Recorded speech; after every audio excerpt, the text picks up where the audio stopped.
sort of catch hold of the part of the Kundalini and hold it up. And how these bandhas take place, all he has described, is the thing that happens when Kundalini starts. Like one can describe that when the car starts moving, and all the other small bolts and nuts and all of them are there, they also start then moving one after another. The whole mechanism, the works you can say, start manifesting itself.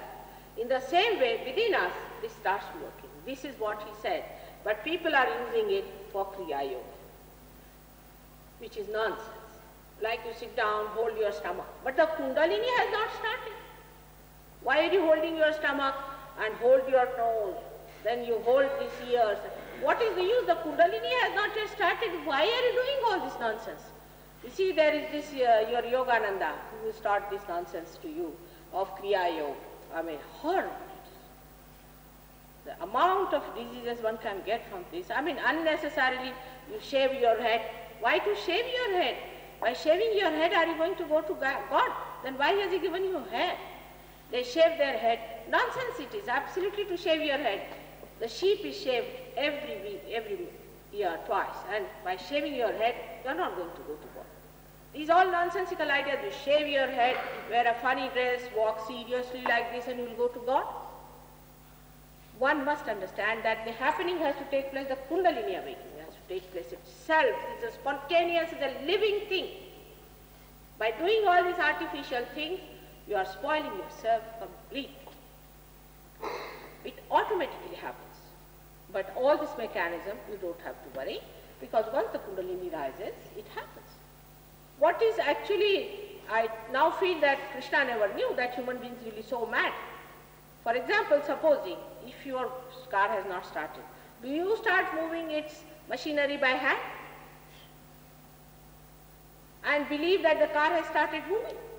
It's the most absurd thing to do to spoil the car. And that's what exactly you do when you try to do this Kriya Yoga. There is a Kriya. You don't have to do any action. The action takes place by itself. It is built in. It is within it. I'll give you another example. Supposing there's a seed and you want to sprout it. Will you try to pull the primule out of it? Will it sprout? Is that senseless, I tell you? The way people try to do all this trick, standing on the head, and God has given us legs to stand, not the head to stand. I don't know from where this idea has come that you stand on your head. By that, Kundalini is never awakened. It is for a certain disease that headstand is good, but not for everyone. It's for a cure of a disease, that's all. All sorts of funny ideas, even people drink urine. I mean, all sorts of things they do, nonsensical things, to get to realization. There was one lady of Nimkauri Baba, it's another horrible fellow, and she came to me, she was like this, like this, like this. I told her, what did you do there? What did you do with this man? Oh, mother, he blessed me specially. I said, what? He gave me his water. I said, his water? What is his water? And this is the water she drank for days together, for years together. And now she says, I can't forget him. Imagine to bring God to that level. I mean, can there be a greater blasphemy and ridiculous way of treating God Almighty who has created you? There's no respect. No respect. You don't respect yourself, you don't respect your chastity, you don't respect your private parts. How can you respect God? This is what it is, and they teach you not to respect. And this is what happens when you start reading Gita. You see, they are all blind people. Blind people can't read Gita. Blind people cannot read Bible. They never understand. They will never understand the inner meaning of it, and they'll just twist it for their own sake. Now the left-hand side is the one that gives you what you call the guilt feeling. I don't know whom to blame now. For example, say the churches, the Catholic churches. I mean, when did Christ say that you are guilty? From where did they pick up this? I cannot say from where they picked it up. Christ could never have said that you are guilty, that you should feel guilty, that you should suffer. I mean, from childhood, if you tell somebody that you are guilty, he'll become automatically. It's a conditioning on the person. He will devise methods to find out that what guilt he has. After all, you are a human being and you can make mistakes and you are blind. God knows that. And He also knows that all your mistakes are to be forgiven. They are to be forgiven and you are to be given realization. He is worried about His own creation, isn't He? Is He going to waste you only because you have committed some mistakes here and there? And what mistakes can you commit? That's also, let's see. He is the ocean of love. He is the ocean of compassion. He is the ocean of forgiveness. He is ocean. And you are a drop in the ocean. And how much a drop can carry a dirt that he cannot cleanse? Think of it. Think of it when you say you are guilty. This is a fashion that is developed here. And sometimes I find this guilt is nothing but this Mr. Ego curls up into it and says, all right, I'm guilty, finished. It is not facing the fact. Supposing you have done the mistake, what's the use of saying, I have done the mistake, I have done the mistake, I have done the mistake? Do you correct it? Do you correct it by that, saying that I have done the mistake, now I have done the mistake? It would be something, say we got lost in the car and we went into another road.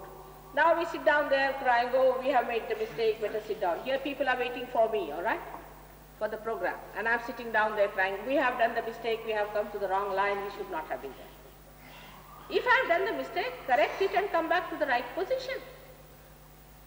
Go on correcting it. Instead of that, this is the best way of sitting down saying, we have done the mistake, I should not have done this, I should not have done this, putting down yourself, I can't do it, to be diffident all the time, oh, I just can't do it. This could be very dangerous, very dangerous. For example, supposing in an accident, you have harmed somebody. Now you sit down there, oh, I have done the mistake, I have committed the mistake, oh, please get hold of that person whom you have harmed, take him to the hospital, get him treated. This is the way we do not face by feeling guilty. It is a very good way of Mr. Ego to coil up into the left Vishuddhi and say, oh, you are guilty. Who are you to judge yourself? Why do you judge yourself? How do you judge yourself? You have no method of judging yourself. All the time you find out ways and methods of feeling diffident in life. And such diffident people, what are they going to do? You have to take swords in your hand of honesty and of dedication to God's work. There they are standing with the sword like this. They can't even handle a little stick in their hand. What are they going to do? Because they are all very guilty people, all the time shaking. Why to feel guilty by making yourself so diffident and useless warrior of God's work? This guilt is the worst thing, and in Sahaja Yoga, the first mantra always I ask you to say, I am not guilty. You don't judge yourself like that. You have no business to condemn yourself. God has created you with such difficulties. Now understand. You are above everything that is much above these things, much above all these flowers, much above all the stars and all the sky that is created. And here you are, like fools, you are feeling guilty and sitting down at home and spoiling the work of God. You have to get to your realization. You have to get to your absolute. You have to get to your own being and become what you are, and not to waste all the work that He has done here. How He must be feeling. How much He has done for you to become this. And here you are on a small thing, you just slip out and spoil the complete work. Is this the way to behave towards your father and towards your mother and towards Christ, their Son?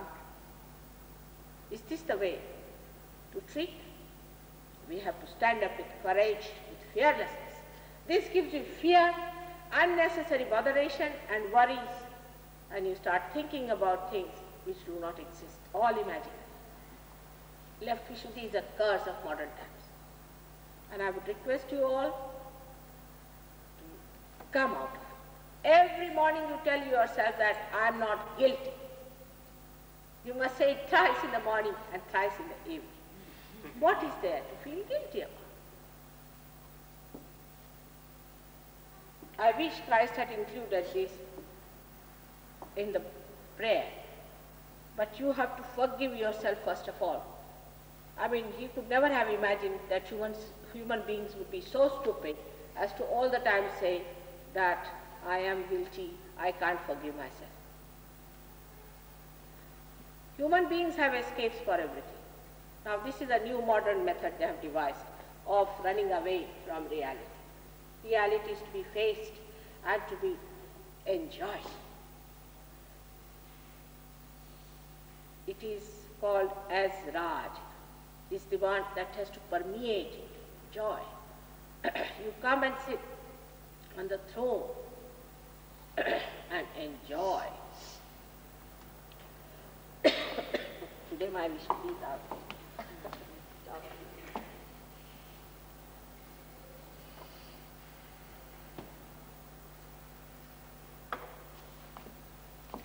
Now, I have been able to tell you in short about Vishuddhi Chakra. Let's go to the another chakra here, which is called as the Agya. Agya Chakra resides in the center of optic chiasma. Optic chiasma is the one which crosses each other, and in the center of it is the special center called as Agya Chakra. It is a very subtle center, and this center is adorned by our Lord Jesus Christ. He is the son of Mahalakshmi. He is the son of the entire power that resides. He is the Mahalakshmi, the Viratangana, the wife of Virat. The power of the primordial. He is the son created by her and is very well described in the Devi Purana and other books, which are not yet translated, I think, in English, as Mahavishnu. He is called as Mahavishnu. So the Vishnu's greater form, but he is the son of Vishnu. He is the son of Sri Krishna. Sri Krishna has described him as somebody who is the Adhara, is the support of the whole universe. He has given him a higher position than himself. See? And he said this one when he will be coming on this earth. He will prove all that I have said. He will prove because he will be the essence. He will be the Omkara. He will be the all-pervading power. He will walk on the water. Not only, but he will be resurrected. His body will be resurrected. He has described him fully there, and he has given him the highest position, that he is the Adhar. He is the support, because he lives there at the Mooladhara also, at the support of the root, and he resides. Actually, he is the Vice Chancellor of this university. We can say that at every point we have to have him to certify. If he is not there, you cannot awaken the Kundalini. If you don't believe in him, you cannot retain your realization. Yesterday, a lady asked me, can we not do it without Christ? I said, I am sorry. Without Christ, because he is all-pervading. He is the Omkara. He is the one who is the power. He is the one who is flowing in us. He is the spirit. Now, if you are seeking the spirit, how can you do it without it? It's an absurd question. It is he came on this one, and this being a narrow path, he had to pass through it to prove what Krishna has said, that it cannot be killed. He got himself crucified. It was a drama played by. His mother was the Holy Ghost, was the part that is the Mahalakshmi, but she didn't say a word about it. He didn't say it. Because if he had said it, people would have put their attention to her. And he is bestowed with 11 powers of destruction. He's such a powerful person. You may show him as a lanky-panky fellow because that satisfies your sadism. You want to see Christ like that. He was not like that. He is only painted by, I think, Rubens very well, but the best is that in the Sistine Chapel, where Michelangelo has really boldly painted him the way he was. He was a tall, not very tall, but quite tall, and a very healthy and a hefty person with a big stomach. He's known as Lambodar, with a big stomach. And he could carry such a huge, big cross on his back. So people, when they showed him, I mean, then I was amazed at it. How could they show Christ in such a miserable state? How could they do it? I mean, horrible it is. This is just their own expression. That's how they wanted him to be. These are the people who must have definitely crucified Christ, because they like to see him so miserable and unhappy. How can a person who is a realized soul be that? He has to be a cheerful person, fiery, dynamic. It has to be a healthy person. A miserable person, supposing before you stands and talks like this, are you going to believe that person? But this is the way they have treated Christ throughout. They have maligned him and they have treated him there. He's been crucified so many times. I find it impossible to believe that how these people are reborn who crucified him again and again and again they are crucified. The crucifixion is not the message of Christ. That's why I also don't like people to wear the cross. I can't see the cross. It's not. Cross, of course, is very helpful, because if the bad spirits see the cross, they run away. But it is a reminder of something which was unbearable. Because the mother had all the power, she was Mahalakshmi. He had 11 powers to destroy. You can imagine, he has still those powers, and he had to go through all that without destruction. He saw to it. Now people may say, how was he resurrected? First of all, they have an objection to immaculate conception. I mean, they have objection for everything. He was not a human being. He was the divine power. I conceive you in my heart. Do you know that? And I put my kundalini and I put you on from my heart into it, and I take you out. The way you have got your second birth, in the same way Christ got his immaculate birth. She put him in the heart and into the uterus down below, and she created him. It's very easy to doubt him and say things against him, because he is no more. And the Jews must learn a lesson now. They denied him once and they have suffered. Now don't deny him again.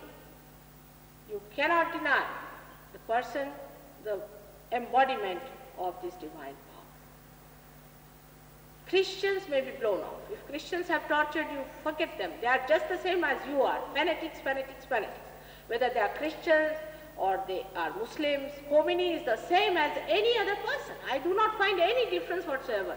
Dogmatic, ignorant, fanatic. Forget these people. They do not stand for Christ. Christ himself has said in 2nd chapter, Matthew 2nd verse, you'll be calling me Christ, Christ, I won't recognize you. Who are these? The people who say Christ, we are the solicitors of Christ. We are the people who are in charge of Christ. All of these people will be charged, and they will be thrown away in the hell the way they have managed things about Christ. Some of them are genuine. They don't know that this is artificial. They are genuinely, but they must get their realization. They must ask for their real realization, and they must know what is Christ within themselves. They have to awaken this Christ here. Now, as I was telling you, that Christ said that you are to be born again, that I am to be born in your heart. Now, the heart center is here as well as here, because the heart is controlled by the center at the fontanelle bone area. And that's what he said, that you should get your realization, when he said you should be put in the heart. Now the people of various countries, even your country, went down to India. And they never told that Christ was born, who was the Mahavishnu, because he's already described in the Purana. That he's the Adhara, he's the one who will be once awakened in the Kundalini, by the Kundalini, will suck your karmas. They never went and told, so the Indians went on with their karma theory, and these gurus have come here to teach you karmas. It is amazing how you accept all these theories of nonsense. Like they say that you have to suffer because you have done bad karmas. Then they may say that yes, you can give your balance, but you go this way or that way, and you just keep it to balance. If that is so, that you have to go to one extreme and to another extreme, then what are they doing here? Why are they talking? They should shut up, because they cannot do anything. They cannot give you realization. They cannot save you from this situation. So it's better that you suffer. But why do they say you should suffer? Why should they say? Because they want to enjoy your sufferings. They want you to suffer because they enjoy it. So many of these disciples who came from these horrible gurus, who said you must have your karmas and you must suffer, told me that they saw their gurus giggling at them and mocking at them. And they showed me some of the photographs they had taken of these gurus, which shows complete mockery of these stupid disciples who were suffering in their body and suffering in their mind in the presence of these gurus. So they have a double enjoyment. One, the money, another is the sadism. And third, the greatest of all, that their purpose is to kill you all and to destroy you all because you are God's men. That they achieve by their falsehood, because you are impressed by their falsehood. Now see, if there was any false guru here, this hall would be filled, the whole thing would be filled, on the road there would be a jam. But the real guru, I have seen not only here, everywhere, it starts very slowly. Of course, in a place where people are very simple and who are very sensitive, it's a different one.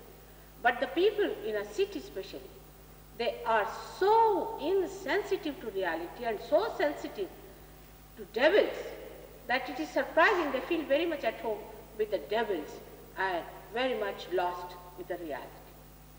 Because you are in falsehood. So you must know that you have to become the real. You have to become that which is the spirit, which is not so far, is shining in your central nervous system, in your awareness. And this is the spirit, is the one, is Christ. Now, I've spoken before also in the churches, but today for the first time I am speaking about Christ in a church. And that's why I was very happy that at least in this church I would say something that would establish it, and that when people will come here, I hope they get their realization, and that something works out here, they get at least the awakening, because so many saints are sitting in front of me. Maybe that one day will come in this church, maybe it may work out that people will get their realization. Christ's life was only for 3-4 years. Nobody allowed him to live longer than that. Whatever was possible was done, but such stupid people, you could not talk to them. And that's how they killed him. He could not speak to them anymore, and that's how his life was finished. But in that small life of his, what a spark it was. What a spark it was. The way people have behaved towards him is atrocious. I must say the apostles themselves, because this Matthews and this, he was such an intellectual, he would not accept the idea of Immaculate Conception. Very difficult man. He would argue it out. He said, if a virgin is going to give the child, then everybody is going to say that it's a very, very blasphemous thing, it's a very, very illegitimate thing, and it should not be spoken of. Horrible fellow, and one better than the other. And when they took up about the spreading of Christianity, they took it in such a funny way, because they became supra-conscious before. They started speaking the languages of so many people. That part of Babel is wrong, where they became not realized. The wind part is all right. But so many people I have seen who come to my program, when they come for realization, they feel the wind for a while and immediately they shunt off and become supraconscious. Now we'll see what is supraconscious entry and the subconscious entry. Now you see here there are two buds. These are the two petals. One controls, of course, the pituitary, that controls the ego, and the pineal that controls the superego. But this also has a capacity to blow this out this way and blow this out this way. Supposing you become supraconscious, or you start thinking too much about something about the future, what must be the galaxy, you should find out about it, and you must find out about the stars and about all these things and about future, about say prophecies, what else is that, is astrology and all these. You say futuristic. You people are mostly futuristic. You try to plan, you try to do, and every plan fails, of course. But this thinking of planning of too much can push this up this side too much. Actually, as shown here is this side, but actually when it is placed like this. The ego is placed like this and the superego is like this. Here we could not show the three dimensions. So from the back to this side is the superego, and from here to here is the ego. Now this ego floats out this way into this side. And when it floats out this side, it goes into the supraconscious area. So it comes up this side. Now the supraconscious area gives you visions, hallucinations. LSD does that. LSD does that. Then you start seeing some eye of a person who is a dead person but a very ambitious person. For example, you might get the vision of Hitler. You might get the vision of, say, all these horrible kings who lived. You might see colors. You may see auras. And one has to understand here that these aura starts coming to us because we shift, we disintegrate from our being. That's how we start seeing something else separated from us. To see auras is not a good sign in surgery. If you are seeing auras, we have to bring you back to the same position because you have to be in the present and not in the future. You get disintegrated. For example, if there's a machine, say, which takes the auras. I was talking to someone who has done that work of aura picturing. Now, after realization, you don't get any auras in a person. Cannot get any auras in a person because he's integrated, completely integrated. But when he is in a mess, you start getting the auras. Like if he has cancer, you will get auras. If he is an alcoholic, you will get auras. They can't be crazy auras. A normal person may have auras, not so much crazy. But auras you cannot feel when the whole thing is integrated. You can see in a say light. If there is no aberration, that means it's a good light. If there is aberration, then it's a bad light. All the